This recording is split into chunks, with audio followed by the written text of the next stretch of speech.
Alibaba और 40 लुटेरों की कहानी। फारस देश में कासिम और अलीबाबा नाम के दो भाई रहते थे। उन्हें पैतृक संपत्ति थोड़ी ही मिली थी, किंतु कासिम का विवाह एक धनी मानी व्यक्ति की पुत्री से हुआ था। उसे अपने ससुर के मरने पर उसकी बड़ी दुकान उत्तराधिकार में मिली और जमीन में गड़ा धन भी, इसलिए वह बड़ा समृद्ध व्यापारी बन गया। अलीबाबा की पत्नी निर्धन व्यक्ति की पुत्री थी, इसलिए वह बेचारा गरीब ही रहा। वह अपने 3 गधे लेकर रोजाना जंगल में जाता और वहां लकड़ियां काटकर गधों पर लाद कर शहर लाता और उन्हें बेचकर पेट पालता। एक दिन अलीबाबा ने जंगल में जाकर लकड़ियां काटी और उन्हें गधों पर लादा। वह उन्हें हाँक कर नगर की आरे आने ही वाला था कि एक और उड़ती हुई धूल को देखकर ठिठक गया। कुछ देर में उसे उस धूल के अंदर से सवार आते हुए दिखाई दिए। वह उनको देखकर घबरा गया। वह समझ गया था कि यह लुटेरे हैं, मेरे पास कुछ नहीं है तो वे मुझे मारकर मेरे गधों ही को ले जाएंगे। वह सोचने लगा कि जल्दी से जंगल से निकल जाए, किंतु यह संभव न था क्योंकि सवार बड़ी तेजी से आ रहे थे। उसने अपने गधों को इधर उधर हाँक दिया और खुद एक घने पेड़ पर चढ़ गया, जहां से वह तो सब कुछ देख सकता था लेकिन उसे कोई नहीं देख सकता था। उस वृक्ष के पास एक बहुत ऊंचा पहाड़ था। सवार आकर उसी पहाड़ के पास उतर पड़े। अलीबाबा को निश्चय हो गया कि यह डाकू है। उनके पास बड़े बड़े बोरे थे, जिनमें परदेशी यात्रियों से लूटी हुई संपत्ति थी। अलीबाबा ने गिनकर देखा तो वे संख्या में 40 थे।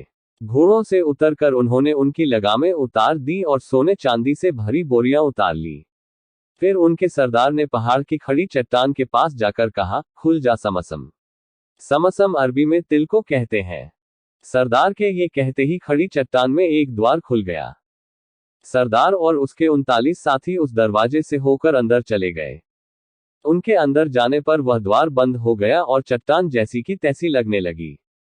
अलीबाबा ने एक बार सोचा कि पेड़ से उतरे और सारी लगामें एक घोड़े पर लादकर उस पर चढ़कर भाग जाए ताकि वे उसका पीछा न कर सकें। किंतु डर था कि इस अवधि में वे निकल आए तो उसे मार ही डालेंगे। उसका सोचना ठीक था, क्योंकि थोड़ी ही देर में दरवाजा खुला और सारे लुटेरे बाहर आ गए। सबके बाद सरदार निकला और निकलकर बोला, बंद हो समसम। उसके ये कहते ही दरवाजा बंद हो गया और चट्टान पूर्ववत हो गई।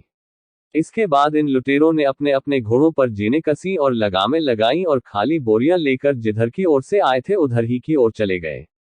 स्पष्ट था कि वे दूसरी बार डाका मारने जा रहे थे। कुछ ही देर में वे नजरों से गायब हो गए और उनके घोड़ों के सुमों से उड़ी हुई धूल भी बैठ गई। उन लोगों के प्रस्थान के कुछ देर बाद अलीबाबा पेड़ से उतरा।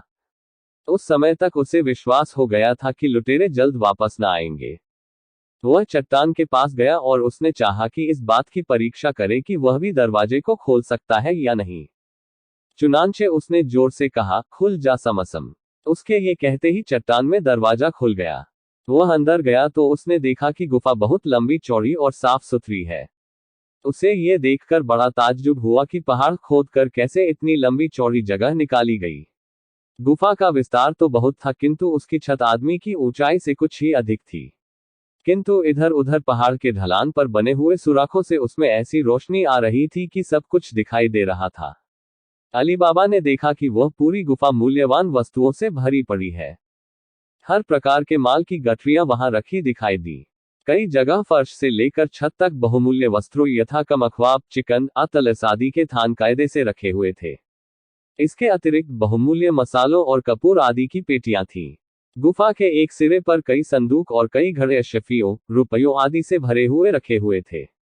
अलीबाबा के सामने स्पष्ट हो गया कि यह सारी संपत्ति इन 40 लुटेरों ही की जमा की हुई नहीं है, बल्कि सैकड़ों वर्षों से इन लुटेरों के पूर्वज इसे उस गुफा में जमा करते आए हैं, क्योंकि जहां तक दृष्टि जाती थी वहां तक गुफा में मूल्यवान वस्तु रखी दिखाई देती थी। अलीबाबा के अंदर जाते ही गुफा का द्वार बंद हो गया। यह द्वार इसी प्रकार बना था कि लोगों के अंदर जाते ही अपने आप बंद हो जाता था।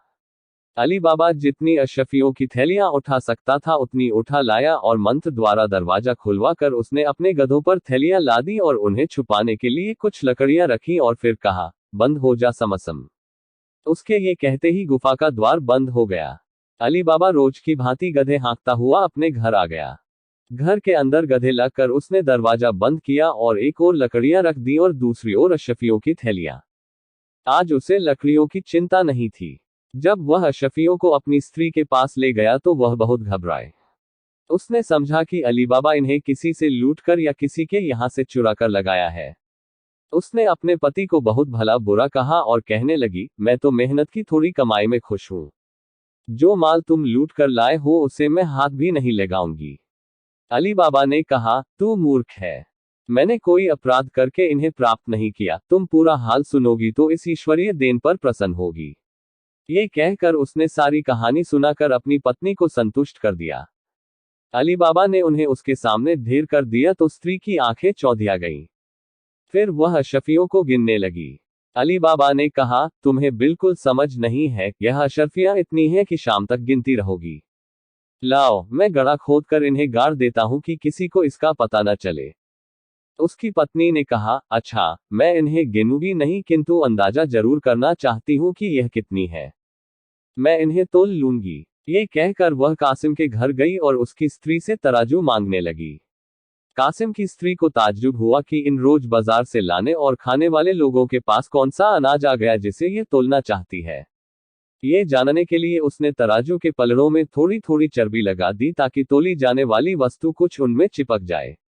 अली बाबा की स्त्री ने अशरफियां तोली और अली बाबा ने घर के आंगन में एक गड्ढा खोदा और दोनों ने मिलकर सारी अशरफियां उसमें दबा दी। अली बाबा की स्त्री जब कासिम के घर तराजू वापस करने गई तो उसने जल्दी में यह न देखा कि तराजू के एक पलड़े में एक अशरफी लगी रह गई है। वह तो तराजू देकर लौट आई। उधर कासिम की स्त्री ने तराजू में अशरफी चिपकी देखी तो पहले तो उसकी समझ में न आया।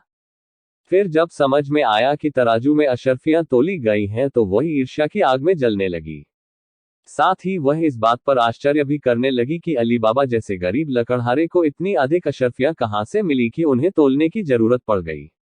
शाम को जब कासिम दुकान बंद करके घर आया तो उसकी स्त्री ने ताने के स्वर में कहा, तुम अपने को बड़ा अमीर समझते हो। तुम अली बाबा के मुकाबले कुछ नहीं हो।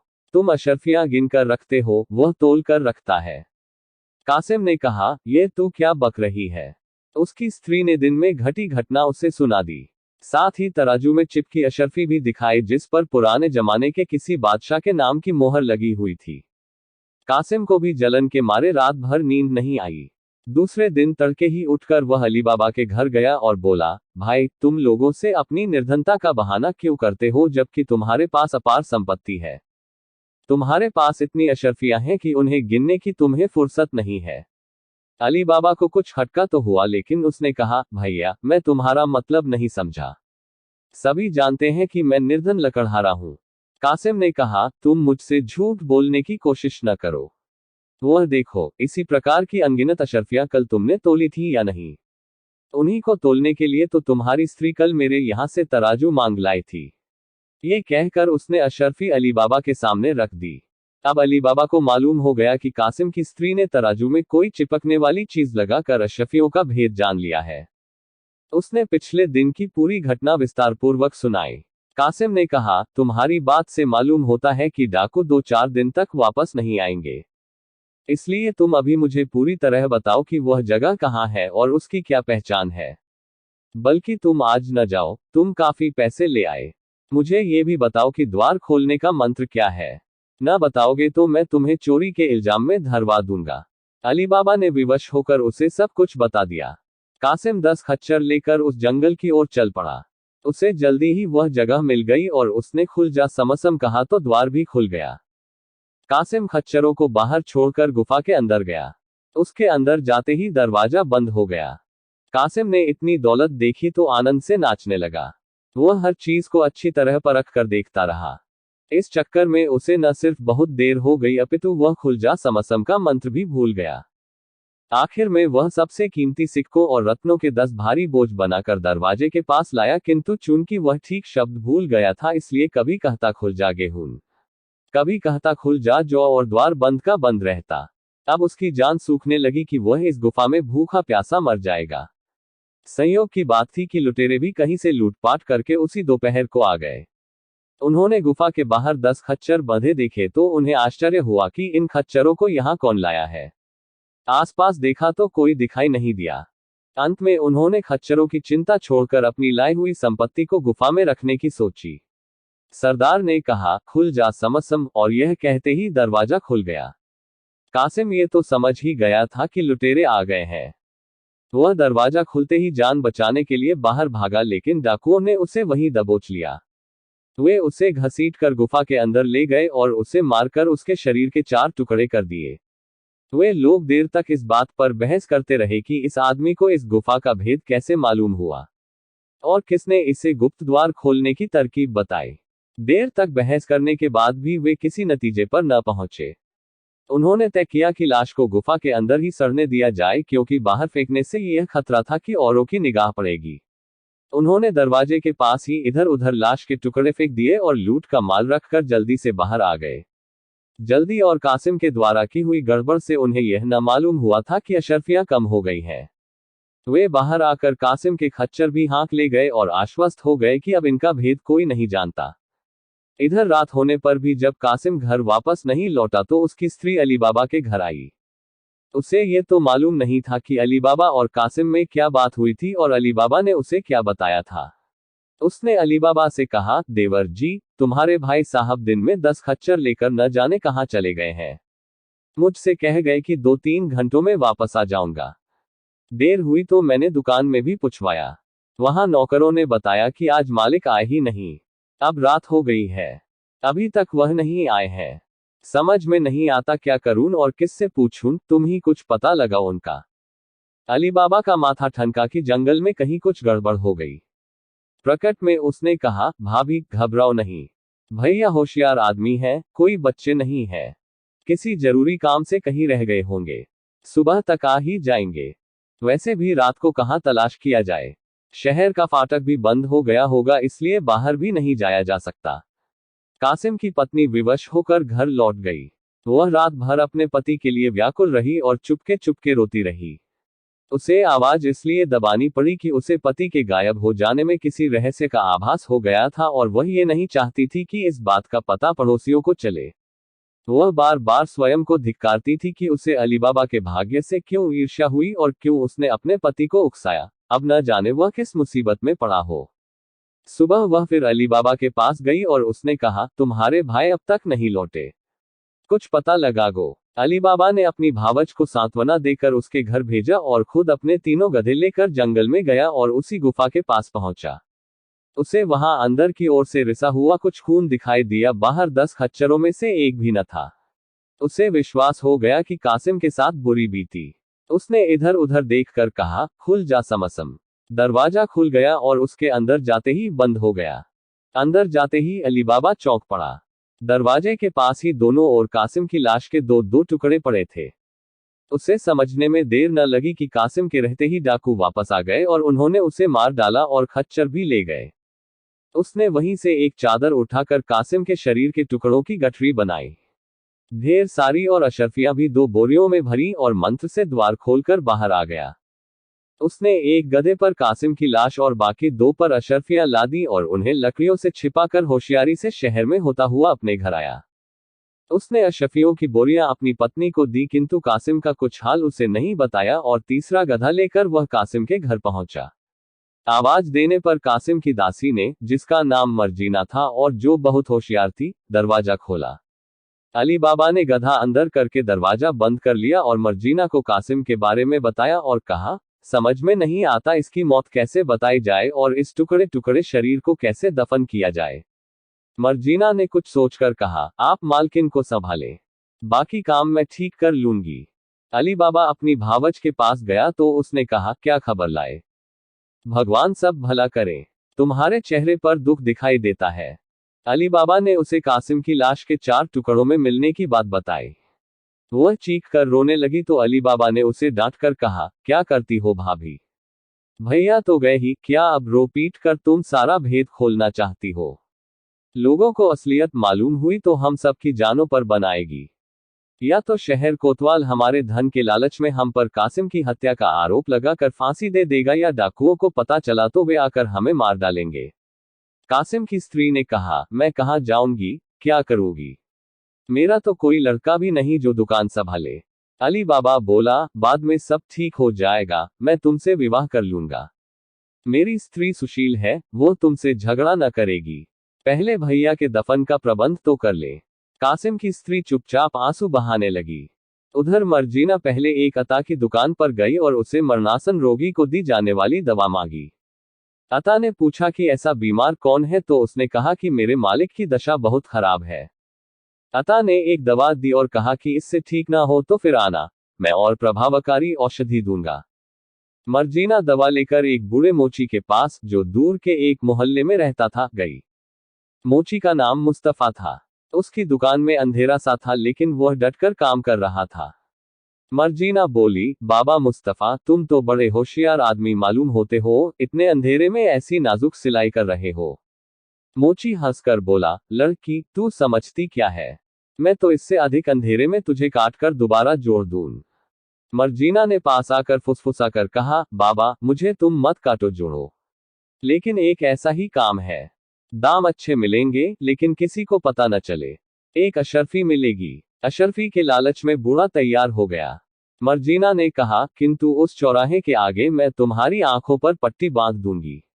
बूढ़ा पहले इस पर तैयार नहीं हुआ, किंतु जब उसे मर्जीना ने एक अशर्फी और देने का वादा किया तो वह तैयार हो गया। उस समय तक अंधेरा हो गया था। चौराहे पर आकर मर्जीना ने उसकी आंखों पर पट्टी बांधी और गलियों गलियों उसे अपने घर तक लाई। बूढ़ा घाघ था। वह अपने कदम गिनता गया और मोड़ों का ध्यान रखता गया। घर ले जाकर उसने एक कोठरी में रखी कासिम की लाश उसे दिखाकर कहा, इन टुकड़ों को सीकर एक पूरा शरीर बनाना है। मुस्तफा को और भेद जानकर क्या करना था। उसने घंटे 2 घंटे में टुकड़े सीकर पूरा शरीर बना दिया। मर्जीना ने उसे 2 के बजाय 3 अशर्फियां दी और कहा, मैं तुम्हें जिस तरह लाई थी उसी तरह वापस तुम्हारी दुकान के सामने वाले चौराहे पर पहुंचा दूंगी। यह अतिरिक्त अशर्फी इसलिए है कि तुम इस बात को गुप्त रखो। मुस्तफा ने यह वादा कर लिया। मर्जीना रात ही में मुस्तफा को उसकी दुकान के सामने वाले चौराहे पर उसकी आंखों में पट्टी बांध कर छोड़ आई। घर में उसने और अली बाबा ने मिलकर लाश को नहलाया और कफन में लपेट दिया। दूसरी सुबह मर्जीना फिर रोती हुई अता के पास गई और उससे कहा, जो दूसरी दवा तुम कहते थे वह दे दो। मालिक की हालत अब तब हो रही है, मालूम नहीं ये दवा भी वे ले सकेंगे या पहले ही दम तोड़ देंगे। अता ने दवा दे दी और मर्जीना चली गई। अता ने और लोगों को भी कासिम की हालत के बारे में बताया। कासिम मोहल्ले का प्रतिष्ठित व्यक्ति था, इसलिए कई आदमी उसके द्वार पर उसका हाल पूछने आ गए। कुछ ही देर में घर के अंदर से रोने पीटने की आवाजें आने लगी और 10-5 मिनट में अली बाबा आंसू पोंछते हुए आया। उसने लोगों को बताया कि कल सुबह ही कासिम को जानलेवा रोग हुआ और आज सुबह उसने दम तोड़ दिया। सब लोगों ने इस पर खेद प्रकट किया। मोहल्ले के और बहुत से लोग आए। मस्जिद के इमाम भी आ गए। लाश को मोहल्ले के कब्रिस्तान में ले जाकर दफन कर दिया गया। मस्जिद के इमाम ने जनाजे की नमाज पढ़ी और इस तरह कासिम की बीमारी से स्वाभाविक मृत्यु की बात मोहल्ले में मशहूर हो गई। अली बाबा ने 40 दिन तक घर में बैठकर अपने भाई के लिए रस्म के अनुसार शोक किया। चहल्लुम के बाद वह अपने बड़े भाई के घर में, जो स्वभावतः ही काफी लंबा और चौड़ा था, आ गया और उसकी पत्नी और एकमात्र पुत्र वहीं रहने लगे। मातम की मुद्दत खत्म होने के बाद अली बाबा ने अपनी विधवा भावज के साथ निकाह कर लिया था। अली बाबा का पुत्र, जो किसी व्यापारी के साथ व्यापार का काम सीख चुका था, कासिम की दुकान को संभालने लगा और अली बाबा घर में आराम से रहने लगा। उधर 2-4 दिन बाद लुटेरे फिर गुफा में आए तो उन्हें ये देखकर घोर आश्चर्य हुआ कि जिस आदमी को मारा गया था उसकी लाश के टुकड़े गायब हैं। इसके साथ ही उन्होंने ये भी देखा कि अशरफियों के ढेर में से 4-5 बोरी अशरफियां भी गायब हो गई हैं। डाकुओं ने सोचा कि यह तो बहुत बुरी बात हुई। मृत मनुष्य के अलावा भी कोई आदमी ऐसा है जो गुफा के भेद को और उसे खोलने की तरकीब को जानता है। वह मृतक के शरीर के टुकड़े भी उठा ले गया है और धन को भी। स्पष्ट है कि वह मृतक का कोई संबंधी होगा, लेकिन जब मृतक ही का पता नहीं तो संबंधी का पता कैसे चले। सरदार ने कहा, भाइयों, हाथ पर हाथ धर कर बैठने से काम नहीं चलेगा। जो आदमी हमारा भेद जानता है वह हमारे और हमारे पुरखों के जमा किए धन को लूट ले जाएगा। हम में से कोई यहाँ रह भी नहीं सकता, क्योंकि हमने अपने निवास स्थान से दूर संग्रह स्थान बनाया है। यहाँ किसी के रहने से हमारा भेद खुल जाएगा। तुम लोगों में से जो सबसे होशियार हो वह शहर में जाकर मोहल्ले मोहल्ले घूम घूम कर पता लगाए और होशियारी से काम करे। अभी सिर्फ ये जानने की जरूरत है कि कौन आदमी टुकड़े टुकड़े करके मारा गया है और दफन हुआ है। बाकी काम बाद में देखा जाएगा। जो ये पता लगाएगा वह लूट के माल में अपने हिस्से के अलावा भारी इनाम पाएगा। किंतु ये भी शर्त है कि असफलता की स्थिति में उसे प्राणदंड दिया जाएगा। एक डाकू ने इस काम का बीड़ा उठाया। वह शहर में आकर कई मोहल्लों में टोह लेता फिरा, किंतु उसे कुछ पता न चला। संयोग से वह मुस्तफा मोची के पास जा निकला। उसने कहा, बाबा, तुम इस उम्र में भी अंधेरी जगह में ऐसी होशियारी से काम करते हो। बूढ़ा तारीफ सुनकर फूल गया। प्रतिज्ञा भूल कर बोला, अरे ये काम क्या है? कुछ दिन पहले मैंने इससे भी अंधेरे में एक लाश के 4 टुकड़ों को सीकर एक पूरा शरीर बनाया था। डाकू ने बनावटी ताज्जुब से कहा, कटे आदमी को तुमने क्यों सिया? मुस्तफा ने कहा, भाई, मैंने तुम्हें गलती से वह बात बताई है। मैंने उस बात को गुप्त रखने का वादा किया था। अब मैं इस बारे में तुमसे कोई बात नहीं करूंगा, बल्कि तुमसे कोई बात भी नहीं करूंगा। डाकू ने उसके हाथ पर एक अशर्फी रखी और कहा, मैं इस बात को बिल्कुल नहीं पूछूंगा। तुम सिर्फ ये करो कि मुझे वह मकान बता दो जहां पर तुमने लाश के टुकड़े सिए थे। मुस्तफा घबराया। उसने कहा, तुम अपनी अशर्फी वापस ले लो। मकान मैं इसलिए नहीं बता सकता कि एक दासी उस चौराहे से मुझे रात के समय आंखों पर पट्टी बांधकर ले गई थी और उसी तरह वहां छोड़ गई थी। डाकू ने उसे एक अशर्फी और दी। कहा, बाबा, तुम बहुत होशियार आदमी हो। मैं रात में आऊंगा और तुम्हारी आंखों में पट्टी बांधूंगा। तुम मुझे वहां ले चलो। बूढ़े को लालच आ गया। उसने कहा, अच्छा भाई, तुम रात को आना। काम बड़ा खतरनाक है, लेकिन तुम इतना जोर देते हो तो करना ही पड़ेगा। रात में भी मुस्तफा ने दुकान बंद नहीं की, पर दुकान में दिया भी नहीं जलाया। डाकू के आने पर वह उसे चौराहे पर ले गया, जहां डाकू ने उसकी आंखों पर पट्टी बांध दी। मुस्तफा अपने कदमों को गिनता और निश्चित संख्या के बाद दाएं या बाएं मुड़ने को कहता। अंत में वह एक जगह ठहर गया और बोला कि यहीं तक आया था और उस ओर के मकान में मुझे दासी ले गई थी। डाकू ने उसकी आंखें खोलकर कहा, बता सकते हो कि वह कौन सा मकान है और किसका है? आंखें खोलकर मैं अपनी दुकान के चौराहे पर वापस भी नहीं जा सकता। तुम मुझे पट्टी बांधकर ही वापस ले चलो। यहाँ किसका कौन सा मकान है यह मैं नहीं जानता। मैं दूर के मोहल्ले में रहता हूँ। डाकू ने उससे बहस न की। मोची ने बंद आंखों से जो मकान बताया था उसके दरवाजे पर उसने खड़िया से एक निशान बना दिया। फिर वह मुस्तफा की आंखों पर पट्टी बांधकर उसकी दुकान के चौराहे पर छोड़ गया। रात भर वह उसी नगर में अपने निवास स्थान पर रहा। दूसरे दिन सुबह उठकर वह अपने दल में गया और सारा हाल बताया कि किस तरह फला मोहल्ले के बूढ़े मोची की आंखों में पट्टी बांधकर वह उस मकान में गया जहां मोची ने 4 टुकड़ों को सीकर पूरी लाश बनाई थी और स्पष्टतः वह उसी आदमी की लाश थी जिसे हमने मारा था। सरदार ने कहा, ठीक है, आज रात को मेरे साथ चलकर तुम मुझे वह मकान दिखाना। इधर सुबह मर्जीना घर से बाहर निकली तो उसे अपने द्वार पर खड़िया का निशान मिला। उसे खटका हो गया, क्योंकि उसे डाकुओं के बारे में मालूम था। उसने हाथ में खड़िया ली और आसपास के 10-12 मकानों पर ठीक वैसा ही निशान बना दिया जैसा उसके मकान पर बना हुआ था। रात को जासूस डाकू अपने सरदार और 2-1 और साथियों के साथ वहां आया तो देखा कि कई मकानों पर वैसे ही निशान बने हैं। जासूस डाकू ये देखकर बहुत परेशान हुआ। वह उस मकान को बिल्कुल न पहचान सका जिस पर उसने निशान लगाया था। उसने कसमें खाकर कहा कि मैंने एक ही दरवाजे पर निशान लगाया था और बिल्कुल नहीं जानता कि अन्य दरवाजों पर निशान कैसे बन गए। सरदार अपने सभी साथियों को लेकर जंगल में आया और पहले घोषित की हुई शर्त के मुताबिक उसे मृत्युदंड दिया गया। याद रखना चाहिए कि डाकू जितने निर्मम और लोगों के लिए होते हैं उतने ही अपने साथियों के लिए भी होते हैं और ऐसे मौकों पर इस बात का ख्याल नहीं करते कि उनका कोई साथी उनके प्रति अब तक कितना वफादार रहा है। खैर, उस जासूस डाकू को मारने और उसकी लाश ठिकाने लगाने के बाद डाकू फिर सोच विचार करने लगे कि कैसे उस आदमी का पता लगाया जाए जो गुफा का भेद जान गया है। सरदार ने इनाम की रकम बढ़ा दी और उसका कुछ हिस्सा पेशगी देने का वादा किया। कुछ देर के बाद एक और डाकू ने बीड़ा उठाया कि उस आदमी का पता लगाऊंगा जो गुफा में जाकर अशर्फियां भी ले गया और मृत व्यक्ति का शव भी। सरदार ने उसे पेशगी इनाम देकर विदा किया। वह डाकू कुछ दिनों तक इधर उधर पूछता रहा, फिर वह भी मुस्तफा मोची के पास पहुंचा। मुस्तफा को इस तरह भारी इनाम पाने की आदत पड़ गई थी और उसे यह विश्वास हो गया था कि इस सौदे में उसे किसी तरह का खतरा नहीं है, इसलिए वह कुछ ही देर में इस बात के लिए तैयार हो गया कि रात को उसे आंखों पर पट्टी बांधकर इच्छित भवन तक ले जाया जाए। दूसरे जासूस डाकू ने वहां पहुंचकर और मकान के बारे में आश्वस्त होकर उस पर लगे हुए सफेद निशान के बगल में एक लाल निशान लगा दिया है और अच्छी तरह याद रखा कि सफेद निशान के किस ओर लाल निशान लगा है। मर्जीना की तेज निगाहों से दूसरी बार को वह लाल निशान भी नहीं बच सका। अब उसे पूरा विश्वास हो गया कि कोई बुरी नीयत से कासिम के घर को, जिसमें अब अली बाबा रहता था, चिन्हित करना चाहता है। उसने सुबह ही सुबह पड़ोस के सारे मकानों में सफेद निशानों की बगल में वैसे ही छोटे लाल निशान बना दिए। इधर दूसरा जासूस डाकू अपने सरदार के पास गया और उससे कहने लगा कि मैंने अब की ऐसा निशान लगाया है जो आसानी से किसी को दिखाई भी नहीं देगा। सरदार दो साथियों और जासूस डाकू को लेकर रात में वहां पहुंचा तो सबने देखा कि पहले जैसा ही धोखा हुआ है। मोहल्ले के सारे मकानों पर एक ही जैसे निशान बने हुए हैं।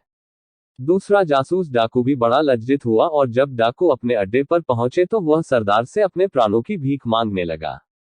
किंतु सरदार किसी प्रकार की ढिलाई दिखाकर दल का अनुशासन कमजोर नहीं करना चाहता था, इसलिए उसने उसे भी मरवा दिया। दो जासूस डाकुओं की असफलता और मौत देखकर अब कौन वांछित व्यक्ति का पता लगाने को तैयार होता। इसलिए सरदार ने स्वयं ही यह काम करना तय किया। वह भी मुस्तफा मोची के यहाँ पहुंचा और उसे अशर्फियां देकर उसकी आंखों में पट्टी बांधकर अली बाबा के मकान के सामने पहुंचा। वह देख चुका था कि मकान पर निशान लगाने की विधि 2 बार असफल रही थी, इसलिए उसने घूम फिर कर सारे मकानों की अच्छी तरह पहचान की। अली बाबा के मकान के विशेष चिन्हों को भी याद रखा। दूसरे दिन दोपहर के समय उस मोहल्ले में जाकर पूछताछ की और अली बाबा के बारे पता लगाया कि वह शांत और सौम्य स्वभाव का अतिथि प्रेमी व्यक्ति है। डाकुओं के सरदार ने अपने अड्डे पर वापस जाकर अली बाबा को मारने की योजना बनाई। वह ये काम चुपचाप करना चाहता था। उसने अपने आदमियों को भेजकर 38 बड़े बड़े तेल के कुप्पे जिनमें एक आदमी सिकुड़कर आसानी से बैठ सकता था तथा 19 खच्चर मंगाए। उसे अपने बचे हुए 37 साथियों को एक एक कुप्पे में बिठाया और संतुलन पूरा करने के लिए एक कुप्पे में ऊपर तक तेल भरवाया। फिर एक एक खच्चर पर 2-2 कुप्पे इधर उधर लटकाकर शहर को चल दिया। सरदार ने कुप्पों के अलावा 37 आदमियों के लिए भोजन भी उनके पास रखवा दिया। सबके पास एक एक तेज छुरी भी थी। सरदार ने योजना सबको समझाई कि हम लोग अली बाबा के घर में ठहरेंगे और आधी रात को जब कुप्पों पर मेरी फेंकी हुई कंकड़ियां लगे तो सभी डाकू छुरियों से अपने अपने कुप्पों को चीर कर निकल आए और अली बाबा तथा उसके परिवार के सदस्यों की हत्या करके रात ही रात चुपचाप शहर में इधर उधर छुप जाएं और सुबह शहर से बाहर निकलकर अपने अड्डे पर वापस आ जाएं। सभी डाकुओं को ये योजना पसंद आई। शाम को दिया जलने के बाद सरदार व्यापारी के वेश में अपने 19 खच्चर लिए हुए अली बाबा के घर पहुंचा। उसने खच्चर बाहर रहने दिए और खुद अंदर गया। अली बाबा अपनी बैठक में बैठा था। सरदार ने उसे सलाम करके कहा, महाशय, मैं बाहर से आया हुआ तेल का व्यापारी हूं और यहाँ के व्यापारियों के हाथ बेचने के लिए तेल लाया हूं। मुझे रास्ते में देर लग गई और इस समय किसी सराय में जगह भी नहीं मिली। यदि आप अनुमति दें तो आपके अहाते में अपने खच्चर बांध दूं और तेल के कुप्पे रखवा दूं। सुबह उन्हें फिर खच्चरों पर लाद कर तेल की मंडी में चला जाऊंगा। अली बाबा ने उसको अतिथि बनाना मंजूर कर लिया। उसने अपने आदमी से कुप्पे उतरवाए और खच्चरों के लिए घास की व्यवस्था करने को कहा, किंतु डाकू सरदार ने कहा कि मेरे पास खच्चरों का दाना है। अली बाबा उसके बदले हुए वेश में उसकी आवाज भी नहीं पहचान सका। उसने कहा, आप मेरे साथ भोजन करें और आपके लिए बाहर की ओर एक कमरा खाली कर दिया है, उसमें सोएं। इसे अपना ही घर समझें। उसने मर्जीना से कहा कि मेहमान के लिए अच्छा भोजन पकाओ। साथ ही उसने आज्ञा दी, कल सुबह मैं हम्माम में स्नान करना चाहता हूं, इसलिए मेरे नौकर अब्दुल्ला को मेरे नए कपड़ों का एक जोड़ा निकाल कर दे देना। साथ ही स्नान के पूर्व मैं पौष्टिक यखनी मांस रस पीना चाहता हूं, वह भी रात ही में चढ़ा देना ताकि सुबह तक भली भांति तैयार हो जाए। मर्जीना ने कहा, ये सारी बातें हो जाएंगी। डाकू सरदार और अली बाबा भोजन करके अपने अपने कमरों में जाकर लेटे और सो गए। डाकू ने सोचा था कि एक नींद ले लूं क्योंकि आधी रात के बाद तो रात भर जागना ही था। इधर मर्जीना ने अली बाबा के लिए कपड़े निकालकर अब्दुल्ला को दिए। फिर वह यखनी चढ़ाने की तैयारी करने लगी। संयोग से उसी समय रसोई के दिए का तेल खत्म हो गया। घर में जलाने का तेल भी नहीं था। वह परेशान हुई तो अब्दुल्ला ने कहा, रोती क्यों है? व्यापारी के इतने सारे कुप्पे रखे हैं, जरा सा तेल उससे ले ले, व्यापारी को क्या पता चलेगा। मर्जीना ने कहा, फिर तू ही तेल ले आ। अब्दुल्ला बोला, मुझे तो सुबह जल्दी उठकर मालिक के साथ हम्माम को जाना होगा। मैं तो सोने के लिए जाता हूँ, तू ही तेल ला। ये कहकर अब्दुल्ला चला गया। मर्जीना एक कटोरा लेकर तेल लेने एक कुप्पे के पास पहुंची तो उसमें छुपे डाकू ने समझा कि सरदार आया है। उसने पूछा, समय हो गया है क्या सरदार? मर्जीना चौंक कर खड़ी हो गई, किंतु उसने अपने होश हवास दुरुस्त रखे। एक क्षण बाद भारी आवाज करके बोली, अभी नहीं। फिर वह सभी कुप्पों के पास गई जहां उससे वही सवाल किया गया और उसने वही जवाब दिया। सिर्फ एक कुप्पे में उसे ऊपर तक भरा हुआ तेल मिला। उसने जल्दी से तेल लेकर यखनी चढ़ाई, फिर बड़ी भट्टी में आग जलाकर उस पर घर की सबसे बड़ी देग रखी। फिर कई बार जाकर उसने कुप्पे का सारा तेल देग में डाल दिया। जब तेल खूब खौल गया तो उसने अंदाजे से डोई में खौलता तेल लेकर एक एक करके सभी कुप्पों में डाल दिया। वे डाकू सांस घुटने से पहले ही अधमरे थे। खौलता तेल ऊपर गिरा तो तड़प कर मर गए, उनकी चीखें भी तेज न निकली। ये सब करके मर्जीना यखनी तैयार करने लगी। आधी रात को डाकू सरदार ने कंकड़ियां फेंकनी शुरू की, लेकिन किसी कुप्पे में कोई हरकत नहीं हुई। हालांकि चांदनी में सब कुछ दिखाई दे रहा था। सरदार ने समझा कि डाकू सो गए हैं। वह झुंझलाता हुआ उठा। खामोशी से दरवाजा खोलकर वह हाथे के अंदर गया और कुप्पे में ठोकर मारकर डाकू को जगाना चाहा। फिर भी कोई हरकत न हुई तो उसने कुप्पे में झांक कर देखा। उसे तेल और जले हुए मांस की गंध आई।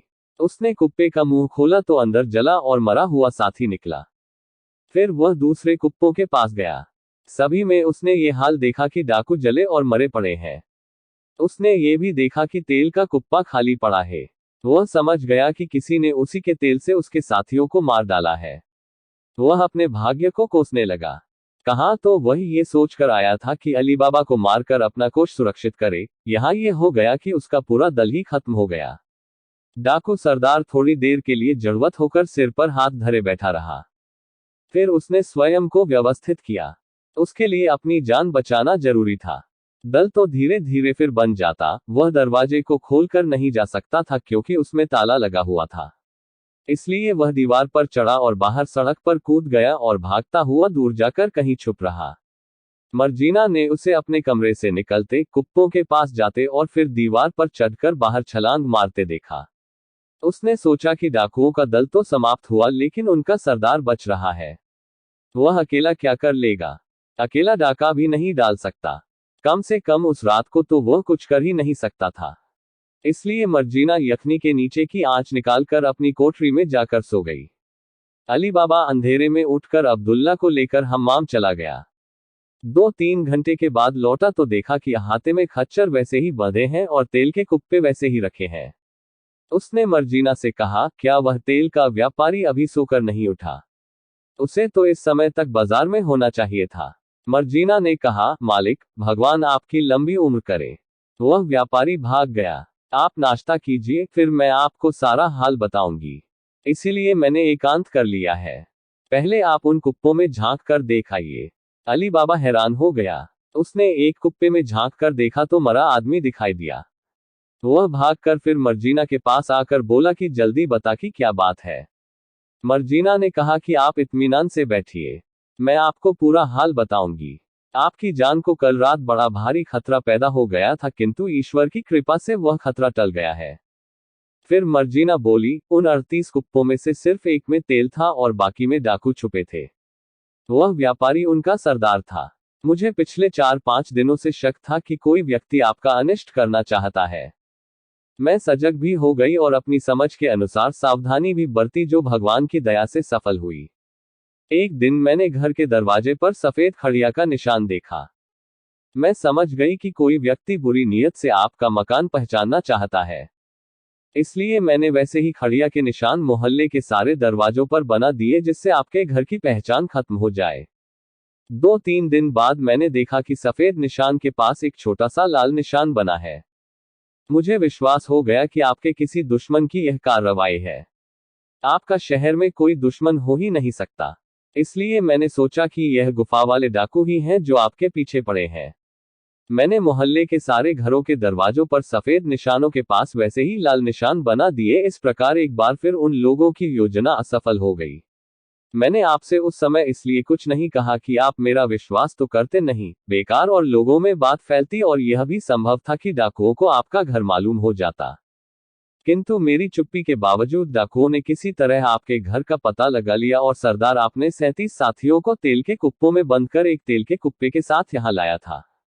मालूम होता है कि जासूसी असफल होने पर उसने अपने 2 साथियों को मार डाला, वरना वह 20 खच्चर लाता और उन पर अपने 39 साथी लाता।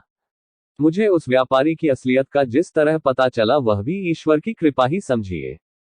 जब आपने यखनी बनाने को कहा तो पहले मैंने आपके संदूक के कपड़ों का जोड़ा आपके लिए निकालकर अब्दुल्ला को दिया। उसी समय रसोई का दिया तेल की कमी से बुझने लगा। अब्दुल्ला ने सुझाव दिया कि व्यापारी के कुप्पों से थोड़ा तेल ले ले। वह खुद सोने चला गया क्योंकि आज उसे आपके साथ हम्माम जाना था। मैं कटोरा लेकर तेल लेने गई तो एक कुप्पे में से छुपे हुए डाकू ने पूछा कि क्या समय आ गया है। मैं समझ गई कि यह डाकू आपको मारने आए हैं। मैंने उत्तर दिया कि अभी नहीं आया। इसी तरह मैंने 37 कुप्पों के अंदर से वही प्रश्न सुना और वही उत्तर दिया। आखिरी कुप्पे का तेल मैं धीरे धीरे रसाई में ले आई और बड़ी देग भट्टी पर चढ़ाकर उसमें वह तेल डालकर गर्म किया। जब तेल उबलने लगा तो एक डोई में तेल भर भरकर उन सभी कुप्पों में डाल आई। आधी रात को मैंने देखा कि जिस कमरे में व्यापारी ठहरा है उसमें से कनकड़ियां आकर कुप्पों में लग रही हैं। मैं समझ गई कि यह डाकुओं को बाहर निकलकर हम सभी को मार देने का इशारा है। मैं देखती रही। फिर मैंने देखा कि वह व्यापारी बना हुआ डाकू सरदार नीचे आया और अपने साथियों को मुर्दा पाकर थोड़ी देर तक सिर पकड़े बैठा रहा। उसके बाद बाहरी दीवार पर चढ़ा और सड़क की ओर कूद गया। मैंने सड़क पर उसके भागने की आवाज भी सुनी। इस प्रकार जब मैंने खतरा टला देखा तो जाकर सो गई। अली बाबा कुछ देर तो हक्का बक्का देखता रहा। फिर बोला, मर्जीना, तू कहने को दासी है लेकिन काम तूने कुटुंबियों से बढ़कर किया है। मेरी समझ में नहीं आता कि तुझे क्या इनाम दूं। मेरी तो अभी यह भी समझ में नहीं आ रहा है कि इन लाशों और खच्चरों और कुप्पों का क्या करूं। मर्जीना ने कहा, मालिक, सरदार या अधिक से अधिक उसके 2 साथी बचे होंगे। उनसे अभी कोई तात्कालिक खतरे की संभावना नहीं है। इस समय आप घर के सभी नौकरों को बुलाकर अहाते में एक बड़ा भारी गड्ढा खुदवाएं, फिर नौकरों को बाहर काम पर भेज दें। इसके बाद हम दोनों कुप्पों में से लाशें निकाल कर उस गड्ढे में भर दें और गड्ढे के ऊपर से मिट्टी डालकर दबा दें ताकि गड्ढे का निशान भी न दिखाई दे। अली बाबा को उसकी राय पसंद आई। उसने नौकरों से बड़ा सा गड्ढा खुदवाया, फिर नौकरों को बाहर भेजकर लाशों को मर्जीना की मदद से गड्ढे में डालकर गड्ढा बंद कर दिया। उसने एक एक दो दो करके सारे कुप्पे और खच्चर बाजार में बिकवा दिए। डाकुओं के सरदार को अपने निवास स्थान पर जाकर भी चैन न आया। उसका सारा दल खत्म हो गया था। उसे नए सिरे से छिटपुट लूट मार करके धीरे धीरे नया दस्यु दल तैयार करना था। साथ ही अली बाबा भी अभी जिंदा था जो उसके सारे खजाने पर कब्जा कर सकता था। उसका एक दिन इसी उलझन में बीता।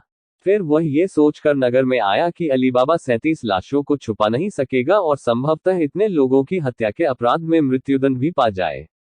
इसलिए वह एक सराय में ठहरा और भटियारे से शहर के समाचार पूछने लगा।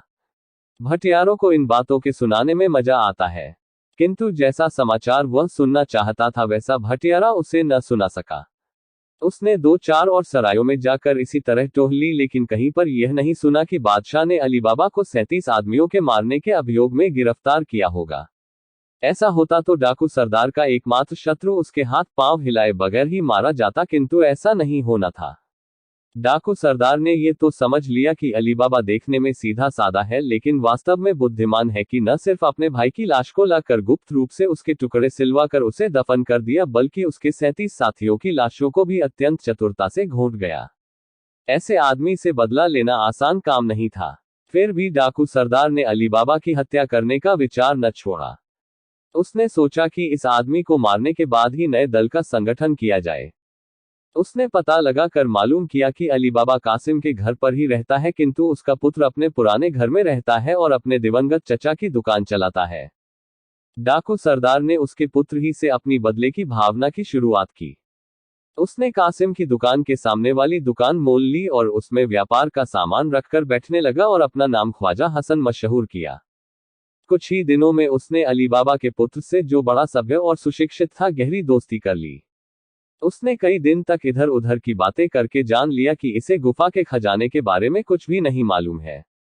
स्पष्ट था कि उसे यानी अली बाबा के पुत्र को डाकुओं की भी कोई आशंका नहीं थी और पुत्र के द्वारा पिता से संपर्क स्थापित किया जा सकता था। अली बाबा खुद भी कभी दुकान पर अपने पुत्र को देखने जाता था। डाकू ने दूर से उसे पहचान लिया। उसने अली बाबा के पुत्र से इतनी मित्रता की कि रोज उसके साथ घूमने लगा और कई बार उसे अपने घर बुलाकर उसकी शानदार दावत कर डाली। अली बाबा के पुत्र ने एक दिन अपने पिता से कहा, एक नया व्यापारी ख्वाजा हसन मेरा गहरा मित्र हो गया है।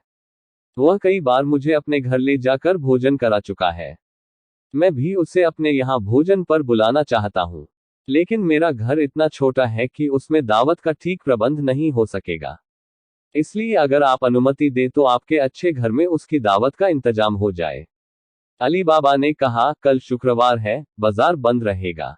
तुम घूमते घूमते उसे शाम को यहाँ ले आना। मैं उसकी दावत का प्रबंध कर रखूंगा। मर्जीना अच्छा भोजन तैयार कर देगी। दूसरे दिन शाम को अली बाबा का पुत्र और डाकू सरदार टहलते टहलते अली बाबा के मकान पर आए। डाकू को पहले ही इसका आभास हो गया था और वह अली बाबा की हत्या की तैयारी करके आया था। जब अली बाबा के पुत्र ने कहा कि यह मेरे पिता का मकान है तो दिखाने के लिए डाकू ने कहा, रहने दीजिए। क्यों बुजुर्ग आदमी के आराम में हम लोग दखल दें? मेरे जाने से उन्हें कष्ट होगा। आप ही चले जाएं। मैं वापस जाता हूँ। अली बाबा के पुत्र ने कहा, उन्हें कोई कष्ट नहीं होगा, प्रसन्नता ही होगी। मैंने उनसे आपका उल्लेख किया तो उन्होंने कहा था कि कोई अवसर हुआ तो ख्वाजा हसन से मिलूंगा। आप अंदर चलिए। घर में लाकर अली बाबा के पुत्र ने अपने मित्र को अपने पिता से मिलाया तो अली बाबा ने कहा, आपसे मिलकर मुझे बड़ी प्रसन्नता हुई। इस बच्चे ने मुझसे आपकी बड़ी प्रशंसा की है। मालूम हुआ है कि इसे जितना प्यार मैं करता हूं उससे अधिक आप करते हैं। डाकू सरदार ने कहा, यह इतने सभ्य और सुशील है कि इन्हें कौन प्यार न करेगा। इनकी नौजवानी ही है लेकिन इनकी बुद्धिमानी, व्यवहार कुशलता और गंभीरता अधिकतर वयस्कों से भी अधिक है। क्यों ना हो, ये पुत्र तो आप ही जैसे सज्जन के हैं। इसी प्रकार उन लोगों में बहुत देर तक सौहार्द और शिष्टाचारपूर्ण बातें होती रहीं। फिर डाकू सरदार ने घर जाने की अनुमति मांगी। अली बाबा ने कहा, यह आप क्या कह रहे हैं? बगैर भोजन किए आप यहाँ से नहीं जाएंगे, बल्कि आज रात आप मेरी कुटिया में मेहमान रहेंगे। मैं जानता हूं कि यहाँ आपको अपने घर जैसा आराम न मिलेगा, न हमारे घर का रूखा सूखा भोजन आपके योग्य होगा। फिर भी मेरी प्रसन्नता के लिए आप मेरा अनुरोध स्वीकार करें। डाकू ने कहा, ऐसी बातें करके आप मुझे लज्जित कर रहे हैं। आपके यहाँ किस चीज की कमी है? लेकिन मेरी कुछ मजबूरी है। मैं अपने घर के अलावा और कहीं नहीं खाता। कारण यह है कि मुझे ऐसा रोग है जिसमें नमक बिल्कुल नहीं खाया जा सकता। अली बाबा ने कहा, यह क्या मुश्किल है? मैं अभी आपके लिए बगैर नमक के भोजन का प्रबंध कराए देता हूं। उसने अंदर आकर मर्जीना से कहा, हमारा मेहमान एक रोग के कारण नमक नहीं खाता। उसके लिए जो कुछ बनाओ बगैर नमक का हो। मर्जीना अली बाबा से तो कुछ न बोली किंतु बैठक के पर्दे के पीछे छुपकर देखने लगी कि यह कौन आदमी है जो नमक नहीं खाता और इतना बड़ा रोग लेकर भी यहाँ पैदल आया है। गौर से देखा तो पहचान गई कि यह वही दुष्ट डाकू सरदार है जो कुछ महीने पहले तेल का व्यापारी बनकर हमारे यहाँ ठहरा था। जब वह खाना परोसने के लिए आई तो उसने देखा कि डाकू अपने कपड़ों में पैनी छुरी छुपाए है। वह समझ गई कि यह नमक इसलिए नहीं खा रहा कि जिसका नमक खाया जाता है उसे अपने हाथ से मारना जघन्य नैतिक अपराध होता है। पिछली बार तो उसके साथी हत्या करते, इसलिए उस बार उसने नमक से परहेज नहीं किया था। मर्जीना ने तय कर लिया कि यह अली बाबा को मारे इससे पहले मैं ही उसे मार दूं। जब अली बाबा, उसका पुत्र और डाकू सरदार भोजन कर चुके तो अब्दुल्ला और मर्जीना ने वहां के बर्तन उठाकर एक तिपाई रखी जिस पर सुगंधित मदिरा की सुराही और 3 प्याले रखे थे। उन दोनों ने ऐसा प्रकट किया कि अब वे खाना खाएंगे। डाकू सरदार इसी बात की प्रतीक्षा कर रहा था कि नौकर खाना खाने जाए तो अली बाबा का काम तमाम कर दूं और उसे छुरी के एक ही वार से खत्म करके बाग की दीवार फांद कर निकल जाऊं और यदि अली बाबा का कोमल सा पुत्र प्रतिरोध करे तो उसे भी मार दूं। मर्जीना की निगाहें बड़ी तेज थीं। वह डाकू के आंखों के भाव से समझ गई कि उसका इरादा क्या है। उसने अब्दुल्ला से कहा कि तुम दफ अच्छा बजाते हो, मालिक के मेहमान के आगे भी अपना कमाल दिखाओ। खाना तो हम लोग बाद में भी खा लेंगे। अब्दुल्ला इस बात पर राजी हो गया। 2-4 मिनट ही में वे दोनों मुख्य कक्ष में आ गए। अब्दुल्ला वाद्य वादकों के कपड़े पहने था और उसके हाथ में दफ था। मर्जीना ने नृत्यांगना की पोशाक पहनी, सिर पर रेशमी पगड़ी रखी और कमर में सुनहरा पटका बांधा जिसमें छुरी खोंसी हुई थी। मुख्य कक्ष में आकर उसने अली बाबा से अनुमति मांगी कि मेहमान का नृत्य से मनोरंजन उसे करने दिया जाए। अली बाबा ने खुशी से अनुमति दे दी। डाकू सरदार ने भी मजबूरी में सहमति प्रकट की, क्योंकि इनकार करके वह अपने भेद के खुलने का खतरा मोल लेता। मर्जीना ने तरह तरह के नाच दिखाए। अब्दुल्ला भी कलाकार था। उसने मस्त होकर दफ बजाया। नृत्य वाद्य वादन से खुश होकर अली बाबा और उसके पुत्र ने दोनों को एक एक अशर्फी इनाम में दी। डाकू सरदार ने भी दोनों को एक एक अशर्फी का इनाम दिया। मर्जीना डाकू की नजरों से समझ गई कि अब वह नाच गाना बंद करने का आदेश देने ही वाला है। उसने तय किया कि इसी समय यदि डाकू की हत्या न की गई तो वह मालिक और उसके पुत्र की हत्या कर देगा, और अभी तक मर्जीना ने जो कुछ किया था सब मिट्टी में मिल जाएगा। मर्जीना ने कहा, सरकार, अब मैं आप लोगों को अपना सर्वश्रेष्ठ और अंतिम नृत्य दिखाऊंगी। ये छुरी का नाच कहलाता है और इस देश में मेरे अलावा और कोई इसे नहीं जानता। आप लोग इसे देखकर अति प्रसन्न होंगे। ये कहकर मर्जीना ने कमर से छुरी खींच ली। ये छुरी अत्यंत पैनी थी और मोमबत्तियों के प्रकाश में खूब चमचमा रही थी। फिर उसने तेज नाच शुरू कर दिया। छुरी को उसने बड़ी तेजी से घुमाते हुए ऐसा दिखाया कि वह अपने हृदय में छुरी घुसेड़ना चाहती है। फिर यही उसने अब्दुल्ला के साथ किया। फिर 5-6 बार नाचते नाचते ये किया कि कभी अपने हृदय तक छुरी की नोक ले जाती, कभी अब्दुल्ला के हृदय तक। इस नाच से मेजबान और मेहमान सभी आनंदित हुए। फिर मर्जीना नाचते नाचते अली बाबा के पास गई और उसके हृदय के ऊपर उसने छुरी की नोक छुआई। 2 बार अली बाबा के साथ यह खेल दिखाने के बाद उसने 2 बार यही उसके पुत्र के साथ किया। फिर वह नाचते नाचते डाकू के पास गई। वह निश्चल बैठा रहा जैसा अली बाबा और उसके पुत्र ने किया था। लेकिन इस बार मर्जीना ने पूरी ताकत से वार किया और पूरी छुरी उसके हृदय में उतार दी। डाकू सरदार एक क्षण तक तड़पने के बाद ठंडा हो गया। अली बाबा सदमे से बाहर हुआ तो चीखा, अभागिनी, तूने मेरे अतिथि को मार डाला और मेरे सिर पर मित्रघात का कलंक लगा दिया। तुझे इसका दंड दिया जाएगा। मर्जीना ने कहा, जो दंड का भागी था उसे दंड मिल गया। आपकी भगवान ने रक्षा की। यह आपका मित्र नहीं परम शत्रु है। आप 2 बार देखकर इस डाकू सरदार को नहीं पहचान सके और आज इसके हाथ से मारे जाते। मुझे इसके नमक न खाने से संदेह हुआ और मैंने देख लिया कि यह अपने कपड़ों में क्या छुपाए हैं। ये देखिए। ये कहकर उसने डाकू का वस्त्र हटाकर छुपी हुई छुरी को दिखाया। उसने कहा कि जो काम ये तेल का व्यापारी बनकर न कर सका था वह ख्वाजा हसन बनकर करना चाहता था। आज यह आपकी हत्या किए बगैर न जाता। अली बाबा ने उठकर मर्जीना को गले लगा लिया और बोला, तूने कई बार मेरी जान बचाई। मैं तुझे इस एहसान का पूरा बदला तो नहीं दे सकूंगा, फिर भी जो कर सकता हूं वह करूंगा। मैं तुझे इसी क्षण दासत्व से मुक्त करता हूं। मैं तुझे अपनी पुत्रवधू बनाना चाहता हूं। ये कहकर उसने अपने पुत्र से पूछा कि तुम्हें यह प्रस्ताव स्वीकार है या नहीं। उसने तुरंत ही यह प्रस्ताव स्वीकार कर लिया और 2-4 दिन में मर्जीना से उसका विवाह हो गया। फिर चारों ने मिलकर डाकू सरदार की लाश को होशियारी से मकान के अंदर इस तरह गाड़ा कि उसका पता किसी को न चले। अब्दुल्ला को भी भारी इनाम मिला। मर्जीना के साथ अली बाबा के पुत्र का विवाह बड़ी धूमधाम से हुआ और कई दिनों तक नाच रंग होते रहे। कुछ दिनों बाद अली बाबा ने अपने पुत्र को डाकुओं के छुपे हुए खजाने का हाल विस्तारपूर्वक बताया। वह उसे वहां ले भी गया और गुफा के द्वार खोलकर भी दिखाया। कई दिनों तक वे दोनों पता लगाते रहे कि कोई डाकू बचा है या नहीं। जब कई दिन तक किसी घोड़े की टापों के निशान न दिखे और खजाने में भी